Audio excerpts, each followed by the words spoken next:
Live from London, this is Global Business. Hello, welcome to the programme. I'm Jamie Owen. And I'm Robin Dwyer. Our top stories. UK inflation falls to the Bank of England's target rate for the first time in 3 years. The economy is a key battleground in the election. Our other headlines: the International Monetary Fund opens a new base in Shanghai to beef up its presence in the Asia-Pacific. China's Premier and Malaysia's Prime Minister meet at one of the country's biggest railway stations, saying their relationship is on track. Closer than at any time since the Cold War, Russia and the DPRK sign a mutual defence pact during a visit by President Putin. And tough questions for Boeing's boss as he apologises to relatives of plane crash victims. UK inflation has fallen to the Bank of England's target rate for the first time in nearly 3 years, ahead of the country's general election on the 4th of July. Headline inflation is now below that of the United States and the Eurozone. The official figures show that prices rose at 2% in the 12 months to May. That's down from 2.3% the month before. Core inflation, which excludes energy, food, alcohol and tobacco, came down from 3.9% in April to 3.5%. But economists are warning it's still too high.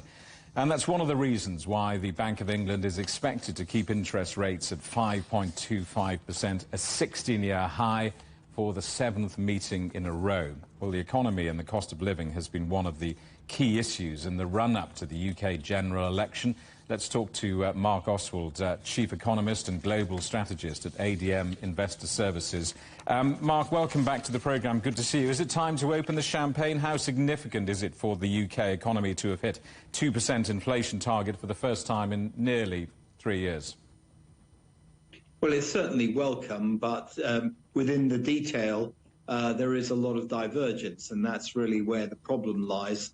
So, services inflation remains way higher at 5.7%. There are a number of factors contributing to that, things like communication, which is running around 4%, as is recreation, healthcare, 6.2%. But these are being offset in the headline number by the rapid deceleration in food inflation, which is particularly welcome in the context of the election of the public, and housing and household costs, which are primarily driven by utilities prices, which have come down quite a long way. They remain a lot higher than they were a couple of years ago.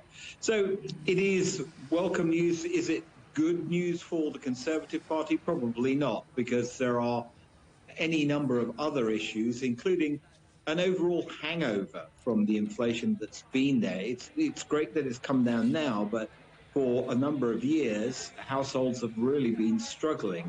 And even before COVID, real earnings weren't increasing. So this is a very cumulative effect, and I think the dissatisfaction with the ruling Conservative Party is all too obvious in the opinion polls. Let's talk about those families, those consumers and small businesses. What are the immediate economic implications for this milestone, if it is? I think it certainly opens up the door to a rate cut later in the year, because as one particular item which has been notable in this particular report is the fact that recreation costs have fallen very sharply in year-on-year terms. In March, they were at 5.2. This has come down to 3.9. So that's that. People are starting to feel a little relief, and they will feel even more relief. But the relief from when rates are cut, but that comes after the election. Wages, certainly the rise in the national minimum wage, which was around about 10.5%. Has been very significant, and that's particularly helped poorer households. But it is, as I say, it's a cumulative effect. So I still think people want to see these problems addressed, and they're probably not actually seeing a lot within the election manifestos, which give them that much encouragement that they're going to be better off afterwards. But I think what's ruling the roost at the moment is people want change.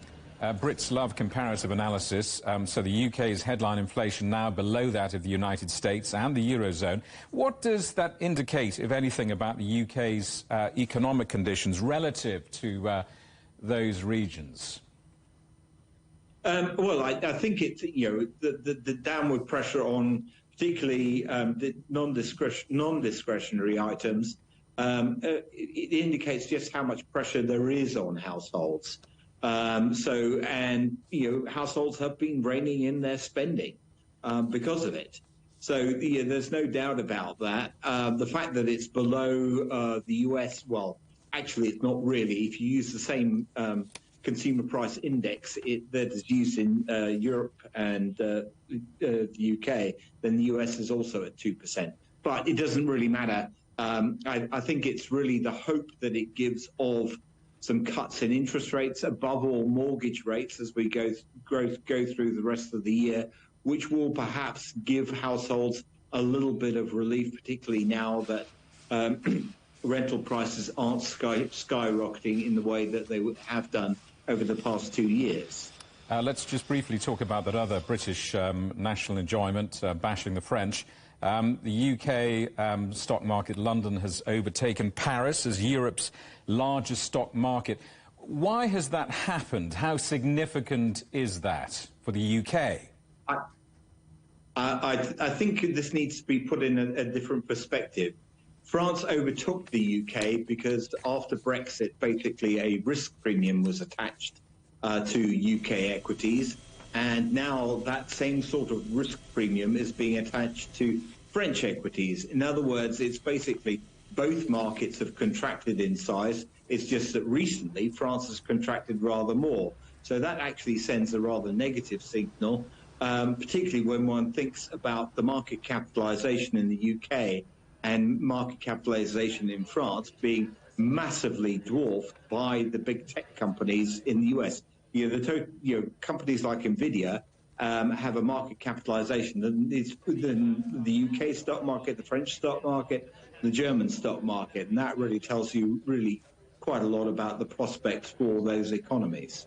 Mark, good to talk to you. Thanks for coming on the programme. Mark Oswald, Chief Economist and Global Strategist at ADM Investor Services.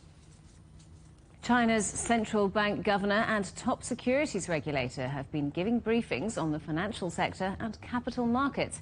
They've been taking part in the Lu Jiazui Financial Forum in Shanghai. Our correspondent Wang Tianyu reports. The theme of this year's Lu Jiazui Financial Forum is promoting world economic growth with high-quality financial development. So in this morning, guest speaker Kristalina Georgieva, who is the managing director of IMF, has announced the opening of a new regional center here in Shanghai. And she said the establishment of the new center is to further strengthen the IMF's engagement and partnership in the Asia-Pacific region. And the center, which is supported by the China's central bank, will serve as a hub to promote research that can inform policies in areas of interest to emerging market and those middle-income countries. And also, as the Lu Jiazui Forum serves as a platform that financial regulators will send out messages. The head of China's securities regulator, Wu Qing, announced 8 new measures to deepen reform of Shanghai's tech-focused stock market, including strengthen the stock market's technological characteristics and optimize the rule of financing and reinforce the supervision. Over the past 5 years, the reform of the STAR Board and the registration system has been gaining momentum. We are ramping up efforts to deepen reform with 8 measures. We aim to strengthen systems for issuing and underwriting, mergers and acquisitions, equity incentives, and trading to better support China's development of scientific innovation and new quality productive forces.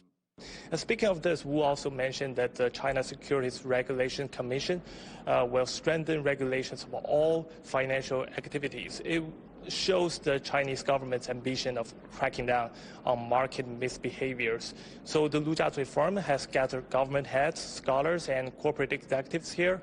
And from today to tomorrow, there are totally 8 plenary sessions on discussing financial and economic topics, and there are a lot of information to look forward to.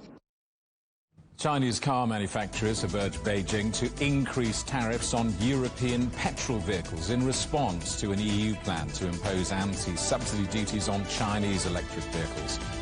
During talks with China's Commerce Ministry, firms including BYD and SAIC reportedly said higher duties on combustion vehicles would align with China's low-carbon development goals. The meeting was also attended by representatives of several European car companies, including Stellantis, BMW, Volkswagen and Mercedes-Benz. The European Union will reimpose tariffs on Ukrainian eggs after imports hit a designated threshold. It follows a similar decision to bring back duties on oats from Ukraine. Since the start of the conflict with Russia, the EU has been trying to help Kyiv by allowing tariff-free imports of some products. But the EU introduced new limits after widespread protests by farmers. The Italian luxury sneaker maker Golden Goose has decided to postpone its Milan initial public offering scheduled for the 21st of June. The company withdrew because of what it calls market deterioration following the European parliamentary elections and the calling of the snap general election in France. Golden Goose says it will consider reviving an IPO in due course. Beijing has hit back after the UK government imposed sanctions on 5 Chinese companies. London says the sanctions were in response to alleged business connections with Russia. China's Commerce Ministry said the measures were groundless and will damage relations between the two countries. Amazon will invest more than $11 billion on expansion projects in Germany due to rising demand for its cloud services and retail goods. Germany's Chancellor Olaf Scholz hailed the investment, saying it would create more than 4,000 jobs. The tech and retail giant says it's aiming to complete the expansion of its cloud infrastructure by 2026. Boeing CEO David Calhoun has said sorry to relatives of 346 people who died in 2 plane crashes. His apology came at the start of a United States Senate hearing into safety standards at the company. Families have called on Boeing to take more responsibility. So Calhoun, Boeing, CEO, management, did you hear my daughter cry? I want them to answer and give us all the transparency. And I want them to be held accountable for murdering 346 lives. Let's talk to our correspondent, John Terrett in New York. So, John, what answers, if any, did the families get from Dave Calhoun? Well, it was a brutal event. It was really very, very brutal. I wondered how brutal it would be as measured against Xu Chu, who's the boss of TikTok, who was absolutely brutalized on a couple of occasions by senators and Congress people on Capitol Hill. Well, it was equally brutal, really. One Josh Hawley, who's a Republican senator from the Midwest state of Missouri, really went after him in a way which I personally just don't think is very helpful. It's designed, they do this in order to get clicks and likes and clips on TikTok and Twitter and that sort of thing, and of course coverage on the local television station back home in Missouri. But it's really not very helpful. And David Calhoun, there was nothing that he could possibly say that would make anything better. However, he tried to make his own bit of history, because before he even said anything, he asked to stand up and address members of the public who were there, some of whom had lost loved ones on the Lion Air flight that crashed in 2018 and the Ethiopian Airlines flight that crashed in 2019. And he did so. He stood up and he turned around. Now, it's a bit difficult to hear because the microphones are facing the other way, but you'll get the gist. Here he is apologizing directly and taking responsibility for those crashes, for the people who lost loved ones. Take a look. Before I begin my opening remarks, I would like to speak directly to those who lost loved ones on Lion Air Flight 610 and the Ethiopian Airlines Flight 302.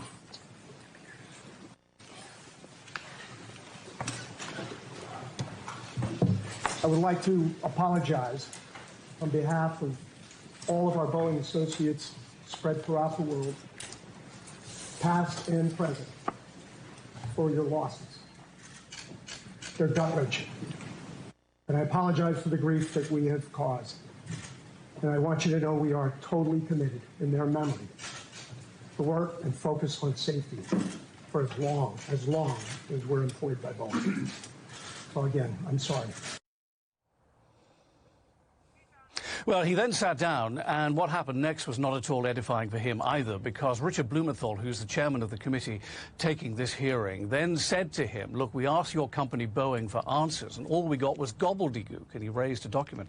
And David Calhoun was forced to say, yes, I'm afraid it is gobbledygook. So not really a very good start for him all round. Now, he did, as you heard there, I think, take responsibility for the Ethiopian and the Indonesian air crashes. When, I will tell you, Boeing put software on the aircraft that basically forced the noses of those two aircraft down. And they didn't tell the pilots that that software was there. That's what they did. And it wasn't supposed to kick in, this software, but it did, and that's why those two planes crashed. He said the culture at the company is far from perfect, but most of the hearing was focused on whistleblowers. Now, a number of whistleblowers have come forward to the media, and they've testified on Capitol Hill as well. They all say the same thing, that no one is listening to us. And indeed, David Calhoun says he does listen to them, but he won't meet with them. They all say that they've been ignored, or they've been threatened, or they've been fired, or they've been reassigned within the company. David Calhoun said, clearly, something is wrong. And Josh Hawley, once again, said, I don't even know why you're in a job, so why are you in a job earning $33 million a year? Why don't you resign? And Calhoun said, I'm sticking this one out. Well, he will be gone by the end of the year because they've advanced his retirement. The question now is who will take over from him? And it became clear yesterday in the hearing that Boeing is keen to replace David Calhoun with someone who works inside the company, but unlike David Calhoun, someone who is a qualified engineer. Guys? John, one more big corporate story to talk about, because NVIDIA has edged out Microsoft. It is the world's most valuable company. Ta-da! It's nice to have a lighter story to tell you about, really. But this is by market cap. Okay, so what you do is you get one share price, and you multiply that by all the shares trading, and you get the market capitalization. And yesterday, NVIDIA dethroned Microsoft, and this comes just days after it dethroned Apple for second place, pushing Apple down into third place. So here are the numbers then. So yesterday, NVIDIA closed at $135.58 per share. Remember, they did a 10-for-1 stock split recently, so it used to be $1,200 per share. Now it's $135. It was up 3.5%, so that gives a market cap of $3.335 trillion. Microsoft, $3.317 trillion.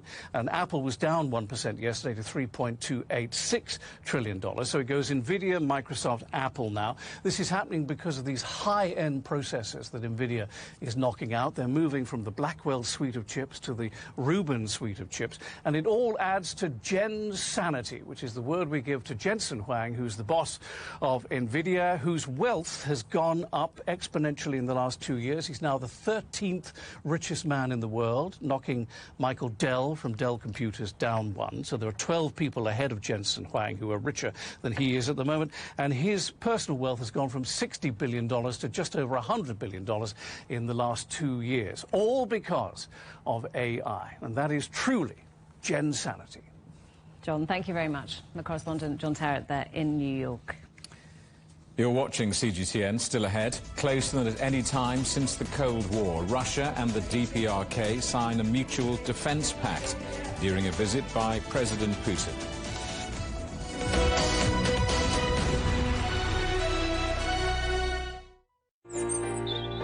Ever wondered what's the difference between a bear and a bull market? Where are the cash cows? And who are the lame ducks? And what exactly are black swans, grey rhinos, and unicorn companies? Make sense of it all with Global Business, only on CGTN. I think it should be more global cooperation. I would like to hear more the voice of the developing countries. Globalization has lifted more than 1 billion people out of poverty. The green transition has to happen. It's a necessity. Well, China and the United States are important powers in the world. What unites us is much more than what divides us. And I believe China is committed to this agenda. Join me, Juliet Mann, to set the agenda at these times every weekend on CGTN.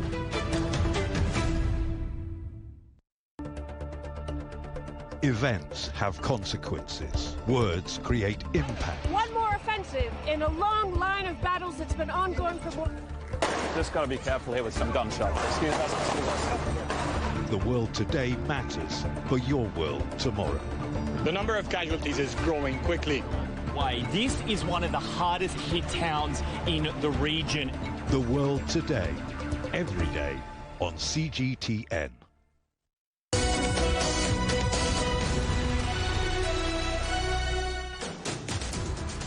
Welcome back to Global Business Europe. Chinese Premier Li Qiang is in Malaysia to mark 50 years of diplomatic ties. Premier Li has been meeting the Malaysian Prime Minister Anwar Ibrahim, and he says the two countries' ties set an example for the region. Our correspondent Ryan Meltzer reports. Malaysia pulled out all the stops to give Chinese Premier Li Qiang a colourful welcome.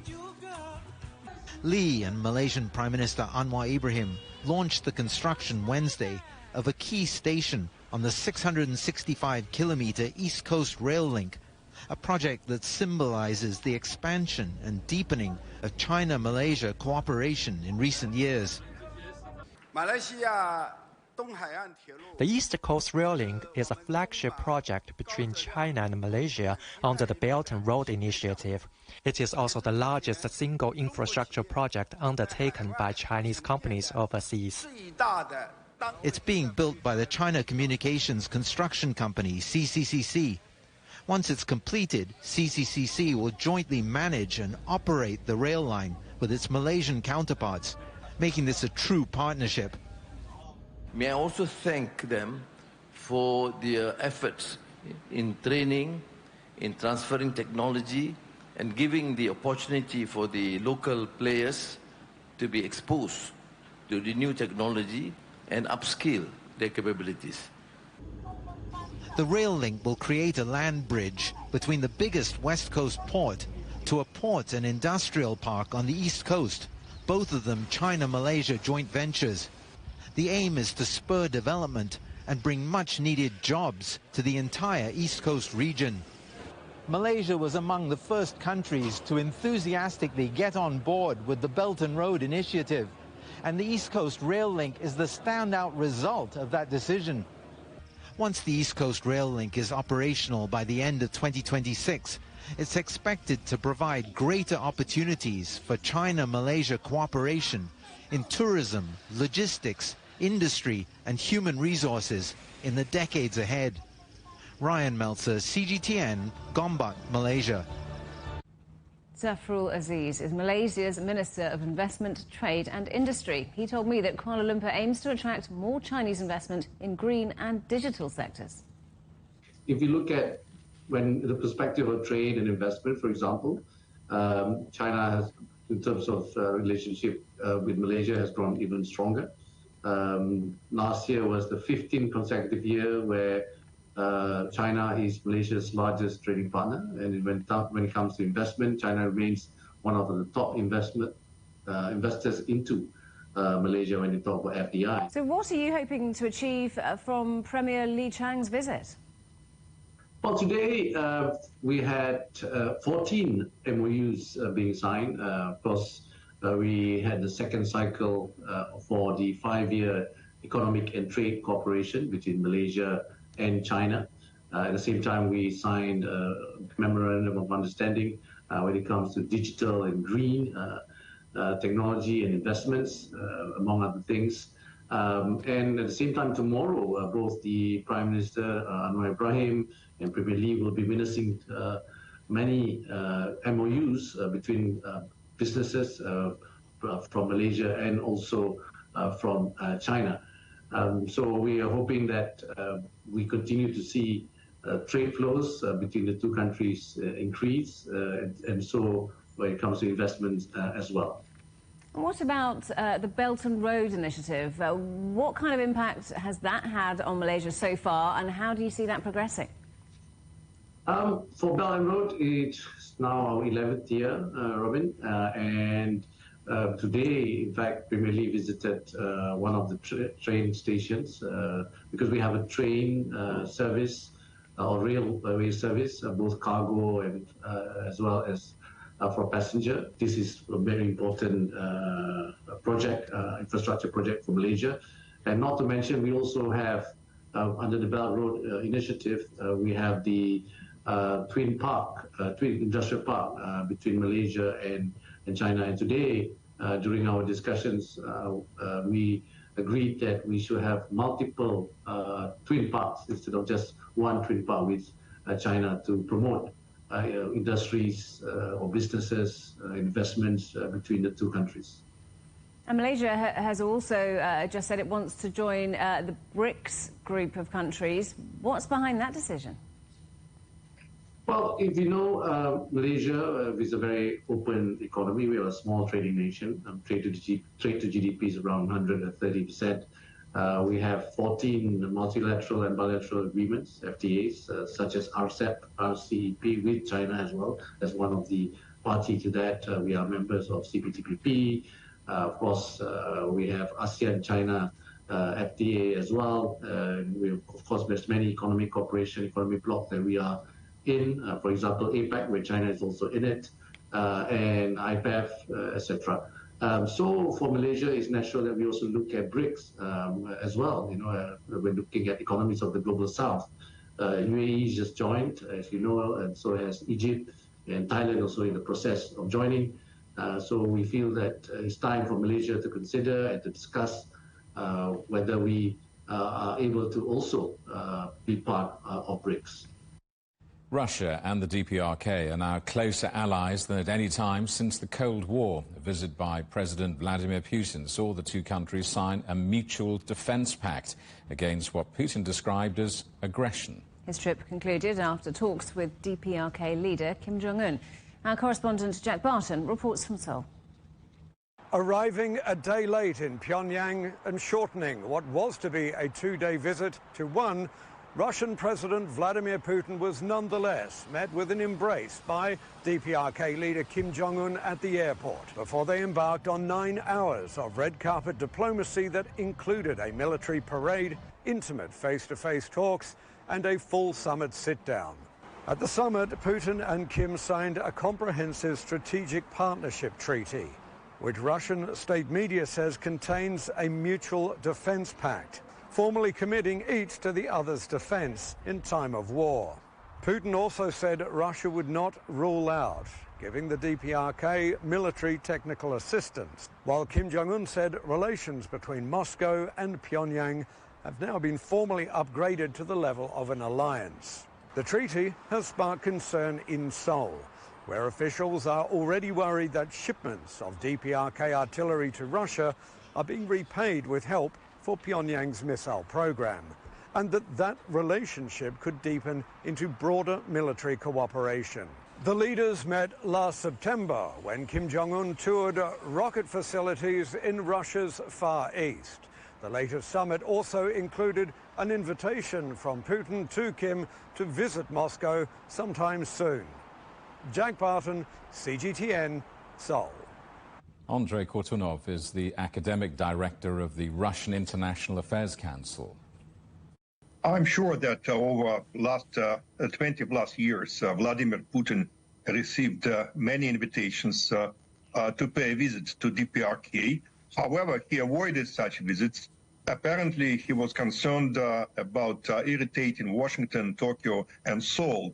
Right now, he doesn't seem to have such constraints. So it is a serious shift in the Russian foreign policy priorities, and I would also say in the Russian security priorities, given the agreements that were signed recently in Pyongyang. What about the timing of this visit? Well, it's clear that right now we see new tensions mounting in the Korean Peninsula. The inter-Korean relations are really very bad, and both sides are trying to demonstrate confidence and one can say arrogance. But on top of that, we see what is probably of particular concern to President Putin is that South Korea is getting closer to the United States, and not only to the United States, but also to Japan. So prospects for a trilateral U.S., Japan, South Korean defense agreement are getting closer. So this is something that President Putin should keep in mind, and that was probably one of the motivations for him to come to DPRK now. How would you assess the relationship between Russia and the DPRK? Well, at least right now we have clarity. There are many ambiguities about this relationship because on the one hand, Russia supported North Korea. On the other hand, Russia has been a part of the UN Security Council sanctions regime against North Korea. Right now, they are moving towards a military alliance. There are still some ambiguities. We don't exactly know what it means and how it will affect potential military and technical cooperation between the two sides. But clearly, right now, we have more clarity about what might happen between the two sides. And how important are the two countries for each other when it comes to the economics? Well, we know that North Korea has few economic partners, and it depends primarily on Beijing.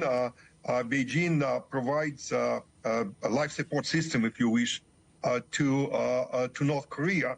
Of course, they would like to diversify their economic relations, and Moscow is a usual suspect. It's not the first time when North Korea was trying to use Moscow in order to receive a bit more autonomy from Beijing.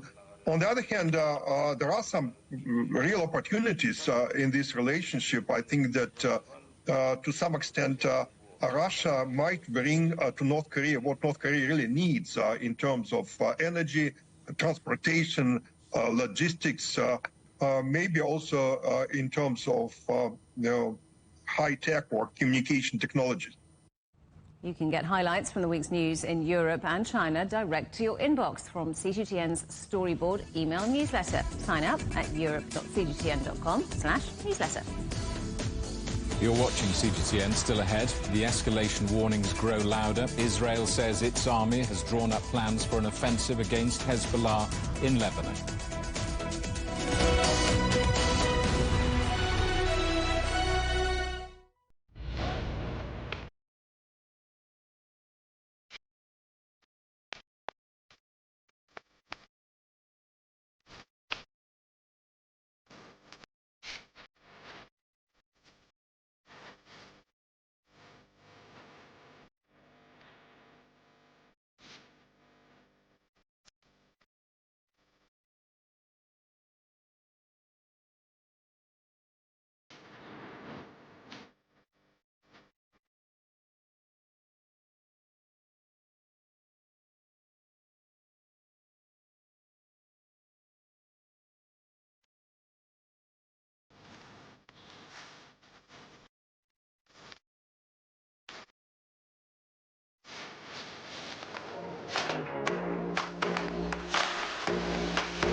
Welcome back to Global Business Europe with Jamie Owen and Robin Dwyer. The headlines again.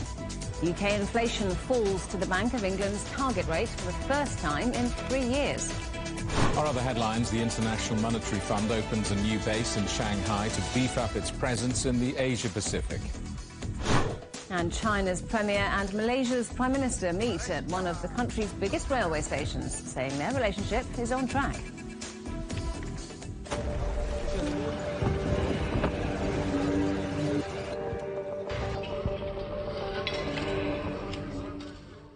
Israel's Defense Force has approved plans for an offensive targeting Hezbollah, saying they're ready for an all-out war on the border with Lebanon. The Iranian-backed armed group has been exchanging fire with Israel for the last 8 months in parallel with the Gaza conflict. A United States envoy was sent to Lebanon this week to try and calm tensions. Hezbollah has also signalled it could attack Haifa, Israel's third-largest city. Let's talk to our correspondent, Jonathan Regev, who's in Tel Aviv. So, Jonathan, what more do we know about these plans?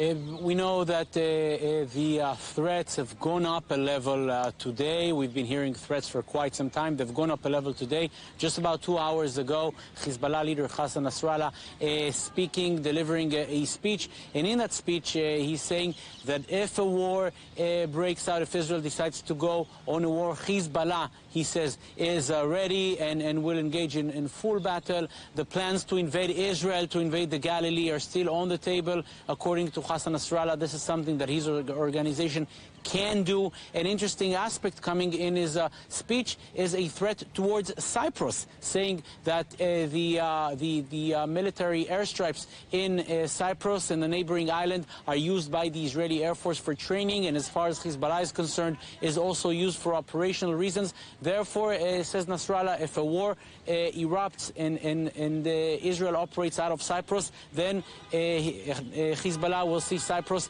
as part of the war. Nothing short of that. Just a few minutes after he delivered his speech, a comment from an Israeli official came saying that a war with Hezbollah is quite close. There's probably no other option in Israel but to engage in war with Hezbollah, and that the only option to prevent that war is if Hezbollah agrees to the plans set out by U.S. envoy Amos Hochstein, to all of its clauses, all of its plans. Therefore, the level of threats going up a level today. And this is after yesterday images were published by Hezbollah of one of its drones who flew basically with no interruptions over the city of Haifa, Israel's third largest city, the largest city in northern Israel, with a big port, with many strategic installations, both sides signaling to each other that they're ready for war. And Jonathan, Israel's Prime Minister has claimed that the United States is withholding weapons and suggests that that might be slowing down the offensive in Rafah. That is correct. This came out in a statement by Israeli Prime Minister Benjamin Netanyahu yesterday afternoon, and a huge anger in Washington over this comment. First, we know that shortly after that statement was made, there was supposed to be a meeting of officials, Israeli and American officials, regarding operational needs, and that meeting was just cancelled with no prior announcement. It was cancelled just as it was about to begin. A lot of anger, therefore, in Washington. The Americans are saying, we really don't know what Prime Minister Benjamin Netanyahu is speaking about. The American ambassador to Israel delivering a message to Netanyahu saying that even though some shipments were delayed, now they're already in the process of being delivered to Israel. So a lot of anger in Washington, and also a lot of anger in Israel. Benny Gantz, who was a minister in the war cabinet up until a week and a half ago, saying that Netanyahu and his government are basically ruining the very strategic partnership with the United States. And Israel, we have to say it loud and clear, depends on the United States militarily, politically. Let's just look at the amounts of time that the United States vetoed anti-Israel motions at the UN Security Council. So a lot of anger in Israel on Benjamin Netanyahu for basically lashing out at the one most strategic partner that Israel has. Jonathan, thank you very much. Our correspondent Jonathan Regev in Tel Aviv. Meanwhile, at least 24 people have been killed and dozens of others injured in the latest wave of airstrikes on Gaza. At least 7 of those killed were reportedly seeking refuge in a safe zone. Our correspondent Akram Al-Satari reports from Gaza. Those latest attacks were airstrikes and were also quadcopter strikes that were targeting people who were staying in makeshift camps, who were internally displaced people, who were women and children, mothers and grandmothers and fathers as well. I was in one of the areas. I could see the people who were killed. I could see them screaming and crying. Of course, the ones who were lucky enough to survive were screaming and crying because of their wound. Different shrapnels were hitting them. Different gunshot also was affecting them. There were around 4 people in the very first shot. And according to the Palestinian Ministry of Health, 24 Palestinians were killed in the last 24 hours before today's morning. And up to this particular moment today, around 20 Palestinians were killed. 2 of them were killed 1 hour ago in Rafah area when they were targeted in the very same area that 7 people were killed today morning. 71 other Palestinians were injured. The bombardment is still continuous. The very heavy gunboat fire is here in Khan Yunis beach area and Rafah beach area. The artillery fire is continuous in Rafah and Al-Nusayrat area. 3 people were killed in Nusayrat while 8 others were injured. More than 550 people have died during the annual Hajj pilgrimage to Mecca as visitors struggle with searing temperatures of over 51 degrees in Saudi Arabia. At least 320 of the dead are from Egypt, while more than 60 are from Jordan. 2,000 pilgrims have also been treated for heat stroke.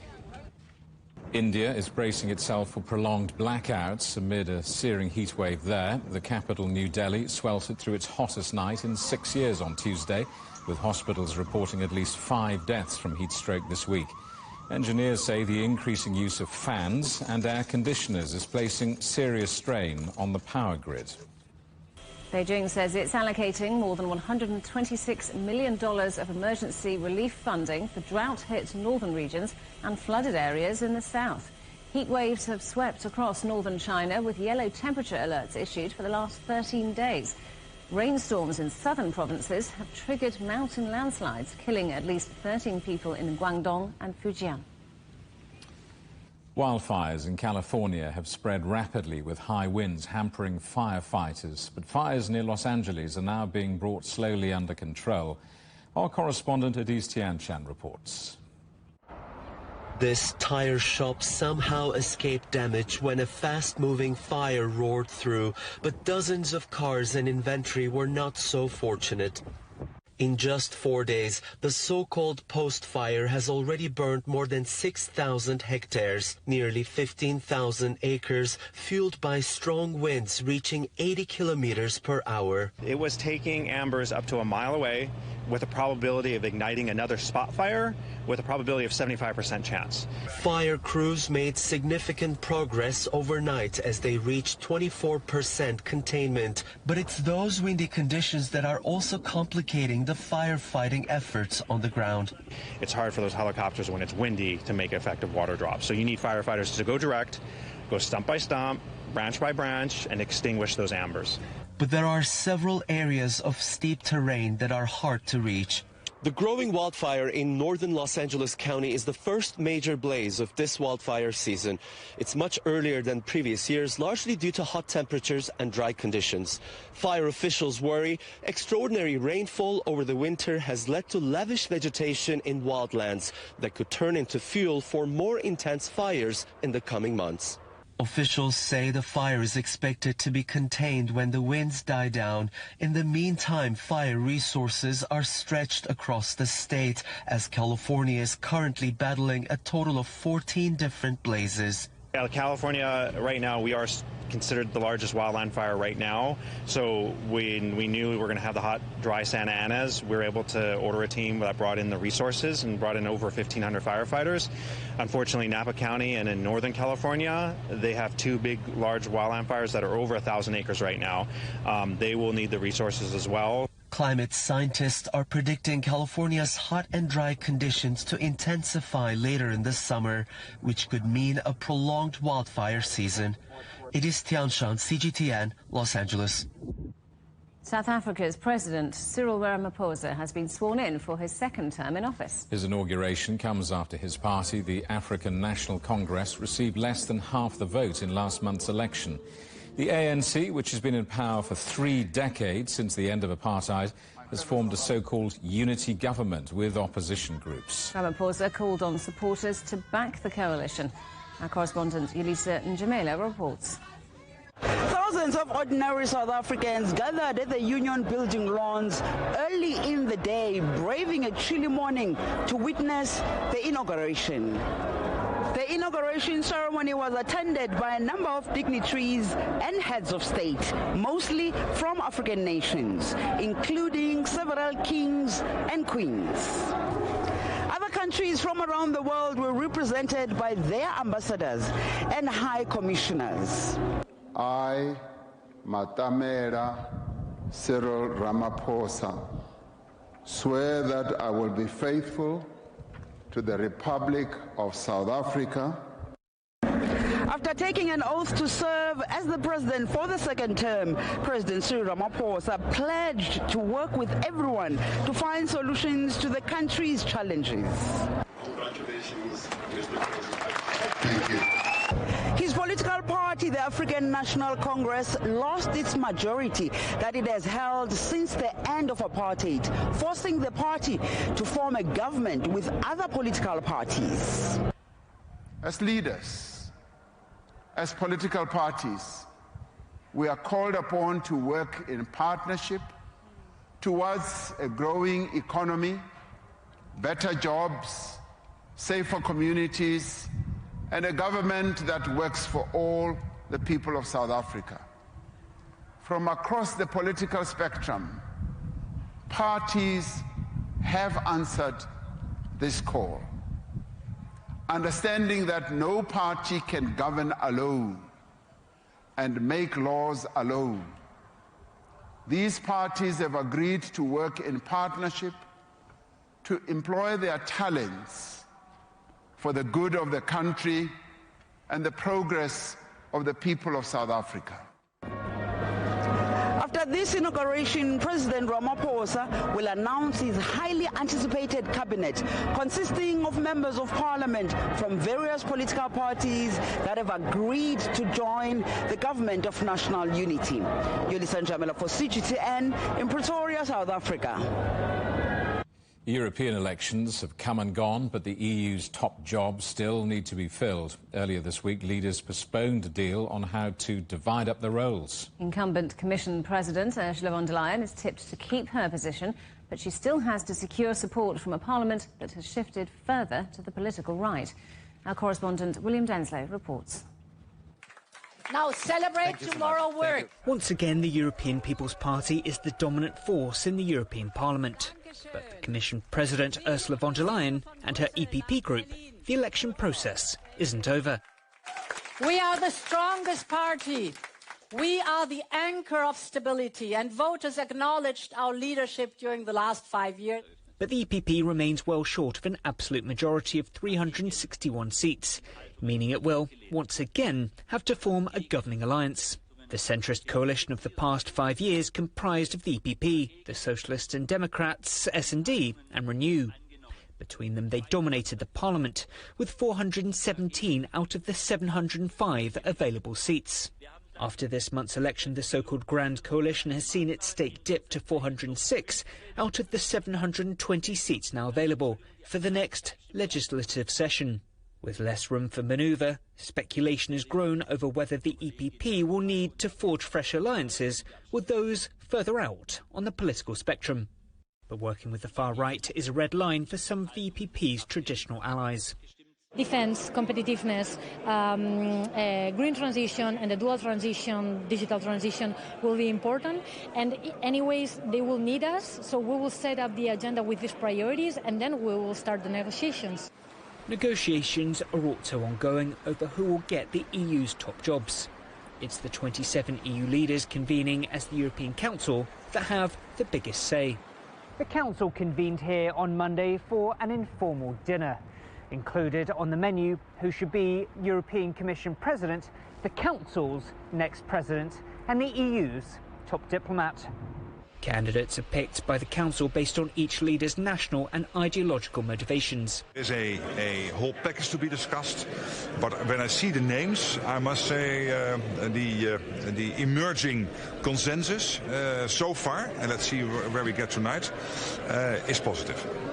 Ursula von der Leyen remains the front-runner to win a second term as Commission President, overseeing the EU's main executive branch. But some delegations reportedly left the dinner with a sour taste and hungry for a greater stake of the political pie. The Council convenes next week, hoping to find consensus on who will help lead the EU for the next 5 years. William Denslow, CGTN, Brussels. You're watching CGTN. Still ahead, how Mexico might provide a solution to the disruption in global shipping.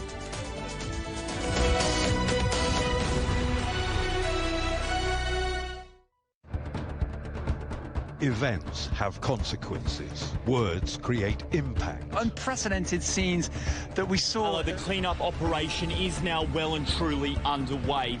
Parts of southern Europe remain in a state of emergency. Context gives meaning. People make history. Far more than 1,000 people have come here today. But authorities are still on high alert. So now we've actually become the border on this road. A complex world demands a comprehensive view. But with the cleanup efforts more or less under control, the economic impact is bound to ripple across the country. There's plastic pollution everywhere. Because the world today matters for your world tomorrow. This is the living area of the crew. The focus is firmly on future technologies. Well, this is something completely different. The world today, every day on CGTN.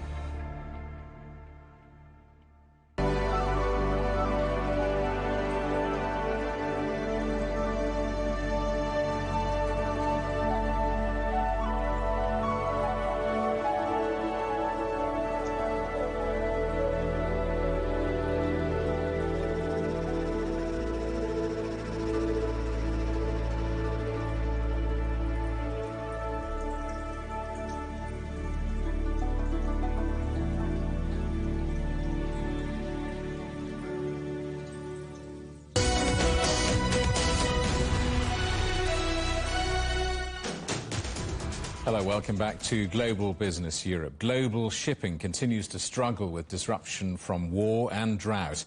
Now there are fears that ocean cargo rates may pass $20,000 and stay that high until 2025. Attacks are continuing in the Red Sea, whilst the Panama Canal is struggling to keep pace with demand after a drought. But Mexico is building an alternative.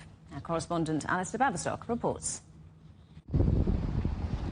The Panama Canal, a vital link in global logistics since 1914, allowing maritime traffic to cross between the Atlantic and Pacific Oceans. But with drought conditions delaying ship traffic, the old route of sending vessels around the bottom of Argentina can sometimes be faster. As we have had less rain, water has become a critical issue. Our population's water consumption comes from the same source that feeds the canal, and there is no longer enough to service both.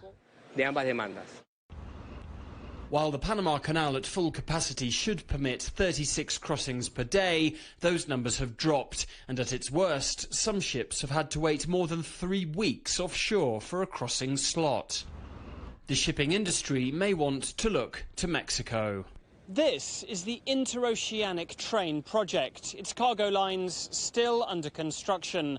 The railway links the Atlantic and Pacific Oceans across Mexico's isthmus, its narrowest stretch of land. When complete, it's hoped the route will offer a logistical alternative to the congested Panama Canal. Initially, 400 car trains on this rail line will be able to move from the Pacific port of Salina Cruz to Coatzacoalcos on the Gulf of Mexico in 7 hours. The train is the final project of President Andrés Manuel López Obrador's 6-year term, which saw an infrastructure boom in Mexico. This project has long been a promise of different Mexican governments, and this administration has taken the right steps for its development. Political analysts say Mexico's president has been able to accomplish a lot by employing a successful strategy. The new airport, the Maya train and the Inter-Ocean Rail link all have one thing in common. They have been built by the Mexican Armed Forces. By assigning national security status to a project, the bureaucratic process is bypassed. El problema de la burocracia.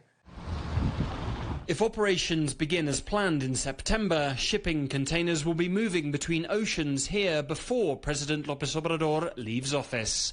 Alistair Baverstock, CGTN, Tehuantepec, Mexico. Now, are you feeling special or perhaps a bit spatial today?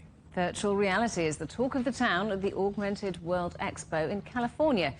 Our correspondent Mark New has been stepping back in time. Sandwich looks so good I could take a bite. Oh, and look at the fashion back in 2013. That's crazy. Hey, folks. Good to see you. Hey, who's this? Are you looking at me? No? Event co-founder Ori Inbar kicks off Augmented World Expo by taking the audience through XR, or extended reality history.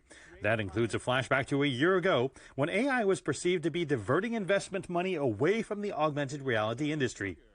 Many in AI are working today to give robots vision and spatial intelligence, and some could say it could destroy humanity.